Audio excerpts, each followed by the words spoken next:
இறந்த தந்தையின் உடலை வாங்க விடாமல் 4 நாட்களாக அலைக்கழிப்பதாக காவல்துறையினர் மீது சென்னை காவல் ஆணையர் அலுவலகத்தில் புகார் அளிக்கப்பட்டுள்ள சம்பவம் பரபரப்பை ஏற்படுத்தியுள்ளது. சென்னை ஆவடியைச் சேர்ந்த ஜான் பிலிப் என்பவர் இந்த புகாரை அளித்துள்ளார். இவரது தாய் ஜுபேதா முதல் கணவருடன் ஏற்பட்ட கருத்து வேறுபாட்டால் பிரிந்து வாழ்ந்து வந்த நிலையில் சட்டப்பூர்வமாக ஜோசப் ராஜா என்பவரை 2வது திருமணம் செய்துள்ளார். ஜுபேதாவுக்கு ஜான் பிலிப் உள்ளிட்ட 3 பிள்ளைகள் இருந்த நிலையில் ஜோசப் ராஜாவுடனான திருமணத்திற்கு பிறகு ஒரு பெண் குழந்தையை தத்தெடுத்துள்ளனர்.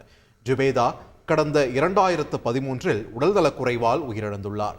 தங்கை நிர்மலா ராணியின் வீட்டில் இருந்தபோது ஜோசப் ராஜாவுக்கு கடந்த 23ஆம் தேதி உடல்நலக்குறைவு ஏற்பட்டுள்ளது. அவரை திருமணம் ஆகாதவர் என கூறி மருத்துவமனையில் சேர்த்ததாகவும் தெரிகிறது.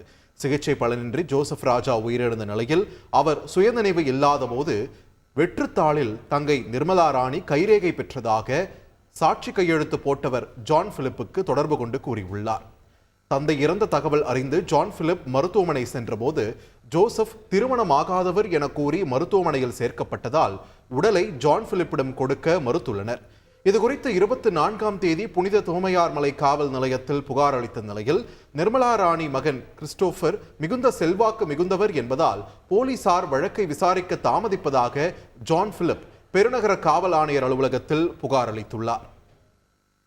இவங்க முறைப்படி எங்களுக்கு பார்த்து எங்களுக்கு ஏதாவது ஒரு நல்ல ஒரு வழி காட்டி எங்களுக்கு எங்கள் அப்பா உடலை எப்படியாவது எங்களுக்கு மீட்டு கொடுத்து அதை வந்து நாங்கள் கிடைத்த இரு சடங்கெல்லாம் நாங்கள் ஒழுங்காக பண்ணணும். அவருடைய சர்ச்சில் காட்டுப்பாக்கத்தில் அவர் வாழ்ந்த இடத்துல அவர் ஊர் மக்கள் எதிர்க்க இது பண்ணணும் கண்டிப்பாக. ஏன்னா இது வந்து அதுதான் அவருக்கு மரியாதை, அதுதான் அவருடைய ஆசை கூடும். அது எங்களுக்கு நிறைவேற்றும்படி நீங்கள் எல்லாம் எங்களுக்கு எப்படியாவது ஹெல்ப் பண்ணணும். ஸ்டேஷனில் வந்து எதுவுமே எங்களுக்கு ப்ராப்பராக ரெஸ்பாண்ட் பண்ணவே மாட்டேங்கிறாங்க. நாங்கள் என்ன சொன்னாலும் இல்லை வெயிட் பண்ணுங்க நாங்கள் சொல்கிறோம், வெயிட் பண்ணுங்க நாங்கள் சொல்கிறோன்ட்டு எங்களுக்கு ஒரு ரெஸ்பான்ஸே. செய்திகளை உடனுக்குடன் தெரிந்து கொள்ள உடனே சப்ஸ்கிரைப் பண்ணுங்க.